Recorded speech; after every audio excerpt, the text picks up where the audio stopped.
Seguimos, hoy estamos de abogado en abogado, es un programa de abogados, y es que claro, también es un síntoma de los tiempos recios que estamos viviendo, porque ya está aquí con nosotros el doctor Benji Espinosa, conocido abogado del presidente Castillo. Adelante, gracias.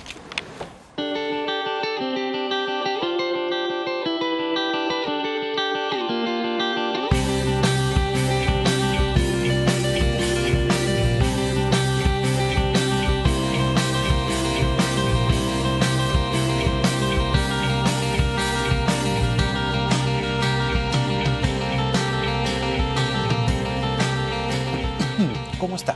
Bienvenido. Bien, Jaime. Muy buenas noches. A ver, usted ha dicho hoy algo que me resulta interesante. La señora Lilia Paredes, la primera dama, ¿no va a entregar su pasaporte? No. ¿Por no qué? lo voy a entregar. Porque en un inicio el presidente de la República en efecto declaró que la primera dama tenía toda la disposición para entregar a su pasaporte.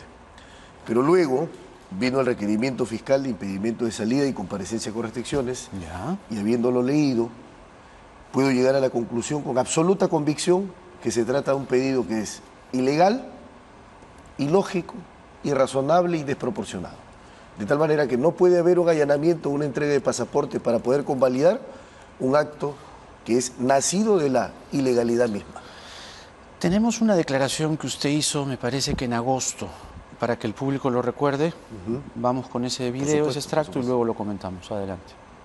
La entrega del pasaporte básicamente lo que establece es que no hay ninguna intención de salir del país, pero junto a eso se van a presentar no solo el pasaporte, sino un conjunto de documentos que acreditan que la primera dama tiene arraigo familiar, tiene arraigo laboral, tiene arraigo domiciliario.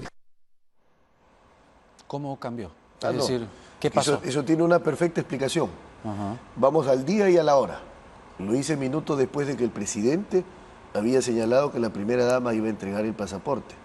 Y en ese momento yo no tenía a la vista el requerimiento de impedimento de salida del país. Se nos notifica después, cuando lo leo, un momentito, ustedes tienen toda la buena voluntad y la mejor disposición del mundo de entregar el pasaporte, pero mi consejo legal y mi recomendación como su abogado es que no se haga. ¿Por qué? Porque estaríamos aceptando de que la Fiscalía tiene razón en que hay algún riesgo de fuga que en el caso de la primera dama, Lilia Paredes, no existe, es nugatorio.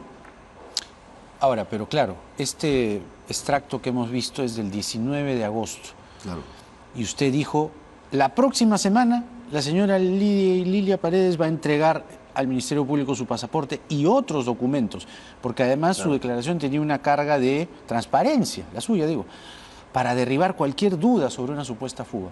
Por supuesto. ¿Y qué costaba entonces cumplir con esa palabra empeñada? Y la palabra se cumplió en el extremo en el que presentamos a la Fiscalía y al juzgado luego un conjunto de documentos que acreditan todos los arraigos familiar, laboral, comunitario, social de la primera dama.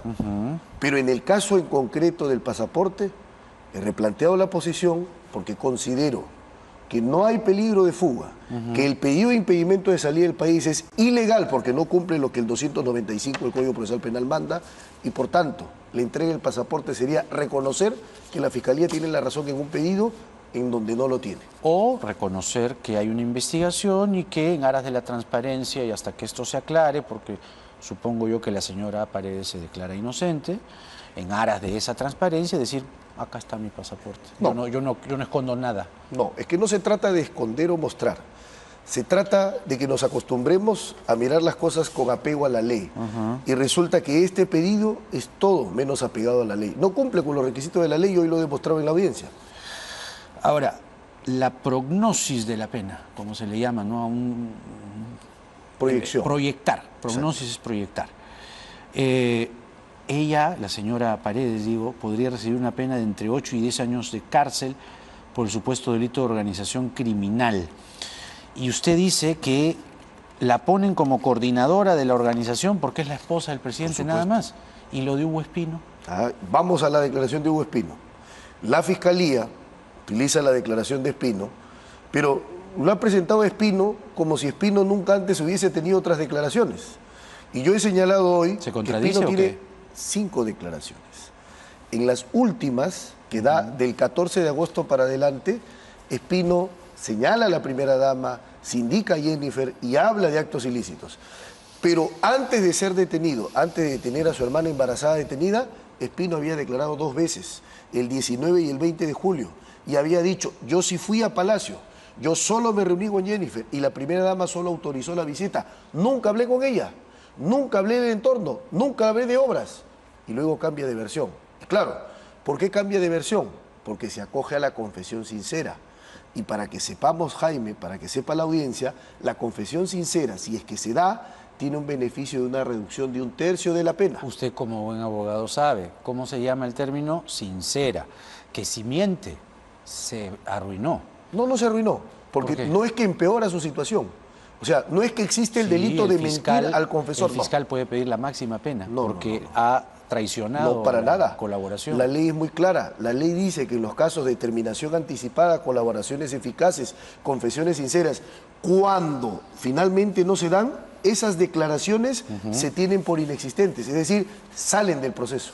Así que no es verdad que hubiera un perjuicio si es que miente.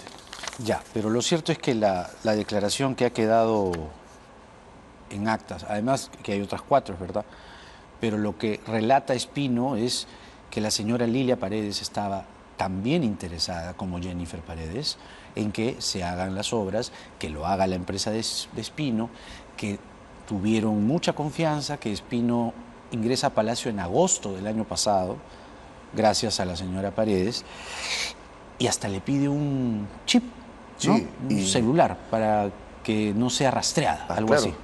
Ese es un testimonio que da Espino, ¿correcto? Sí. Pero no tiene ninguna corroboración. Cuando yo le pido a la Fiscalía, muéstreme un elemento de corroboración, la Fiscalía dice, lo que pasa es que en el acta, cuando hemos ido a Anguía, hemos encontrado, por cierto, una casa en la que no vivía mi cliente de hace un año. Pues mi cliente, como es sabido por todos, se ha mudado a Palacio de Gobierno, reside en la residencia presidencial. Ahí se encontraron unos chips, dice. Entonces, como se encontraron unos chips, eran más de 7 habitaciones, se encontraron unos chips, entonces ahí podría estar, dice el fiscal, esos chips de los que hablaba el señor Espino. No tiene sentido por una razón lógica, Jaime, te voy a decir por qué. Porque si fuera cierto lo que dice Espino, entonces el chip lo habría conseguido en Lima, porque la primera dama vive en Lima. ¿Qué hace un chip en Anguía cuando supuestamente se lo habría dado en Lima? ¿Te das cuenta que no tiene sentido? ¿Llevado quizá? ¿Lo puede haber llevado?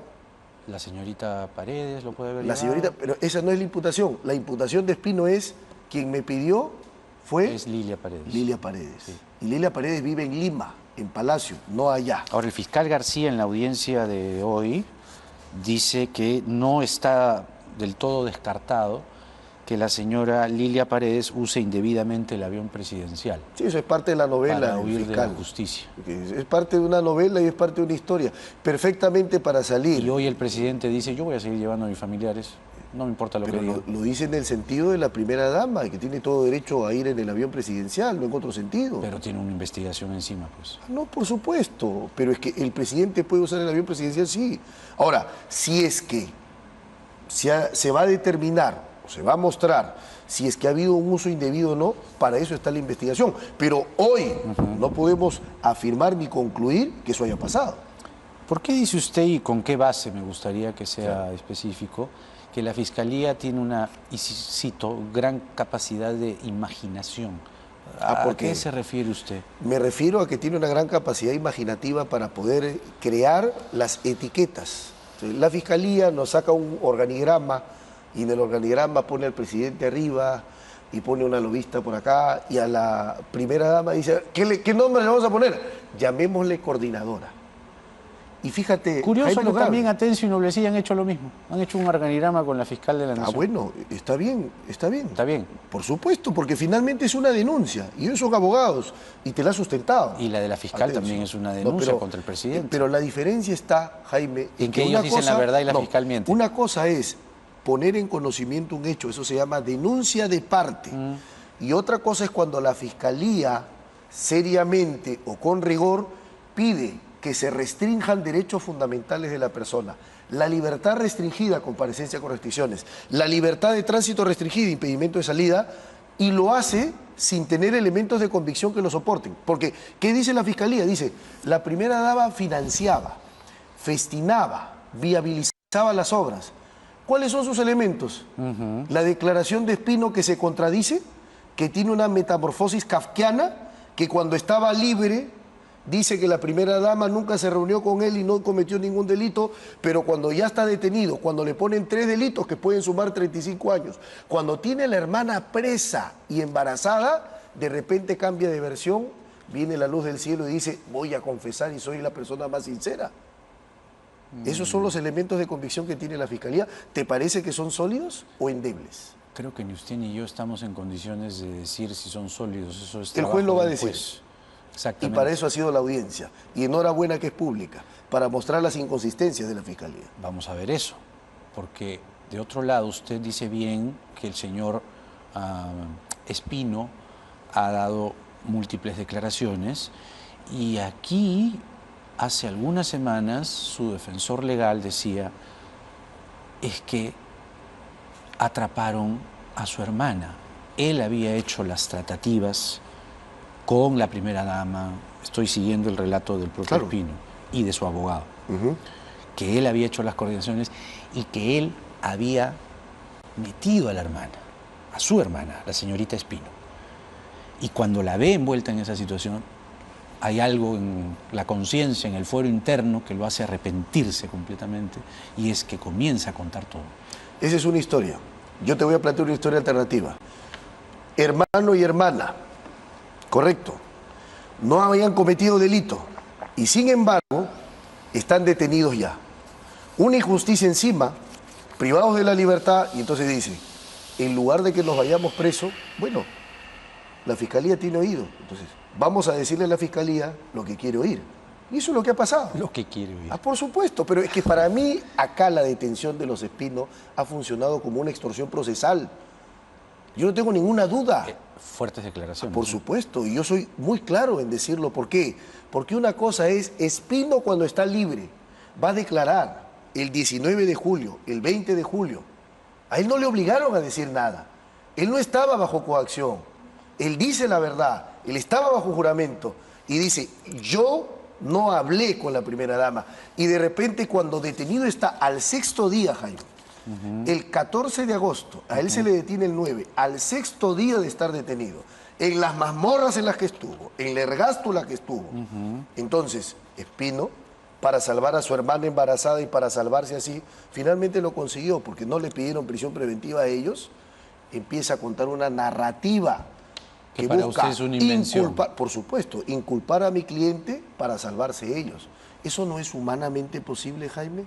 ¿Eso no te parece lógico? ¿No te parece que puede pasar? No, para mí sí. Porque si tuviese, como creo que tiene, un abogado más o menos ducho, instruido, le diría, pobre de ti que mientas, porque si mientes no hay ninguna colaboración. No, al contrario. Ninguna colaboración. Tenemos una investigación que es todo menos objetiva. Así que, pobre de ti que contradigas la marea, el oleaje que va hacia allá. Tú sigue allá, no vayas en contra, porque los que van en contra les piden prisión y están presos. ¿Qué va a hacer el presidente Castillo, su defendido, cuando la fiscal de la Nación entregue la denuncia constitucional sobre las 6 investigaciones contra él? Si lo hiciera, creo que tendríamos absolutamente claro que tendríamos una fiscal política. ¿Política? Por supuesto. ¿Por qué? Porque la fiscalía estaría desafiando la Constitución. Y lo que es peor, desafiando el criterio del juez Checley, que le ha dado 2 mandatos. Uno, a la Fiscalía, el juez Checley le ha dicho, tu Fiscalía no puedes seguir, no puedes presentar una denuncia constitucional ante el Congreso, salvo los supuestos del 117. Y tu Congreso no puedes acusar constitucionalmente al presidente de la República durante su mandato, salvo los supuestos del 117. Si tenemos a una fiscal de la Nación que se aparta de lo que dice un juez, entonces tenemos a una fiscal de la Nación que, frente a una decisión judicial, se zurra, la desconoce y estaría invitando a los congresistas a que cometan el delito de desobediencia y resistencia a la autoridad judicial. Eso sería gravísimo. Pero lo que aparentemente haría la fiscal, esto es una hipótesis, es entregarle la denuncia constitucional al Congreso. Y el Congreso, después de leerla y revisarla, y viendo sobre todo la carga que habría contra el presidente, eso lo veremos, decida eventualmente suspenderlo. El presidente se va a resistir a cualquier clase de dictamen que ordene el Congreso, suspensión, inhabilitación temporal, incluso la vacancia presidencial. El presidente va a hacer lo que juró hacer cuando se convirtió en presidente de la República. Cumplir y hacer cumplir la Constitución, mandato contenido en el 118 de la Carta Magna. Tiene que respetarse el 117. Y opiniones de personas que no son castillistas. Ernesto Blume, expresidente del Tribunal Constitucional. Acá ayer, García Toma ha dicho que si hubiera eso, tendría que suspenderse el proceso hasta que el presidente Castillo termine su mandato. No me van a decir que Blume y García Toma son pro Castillo.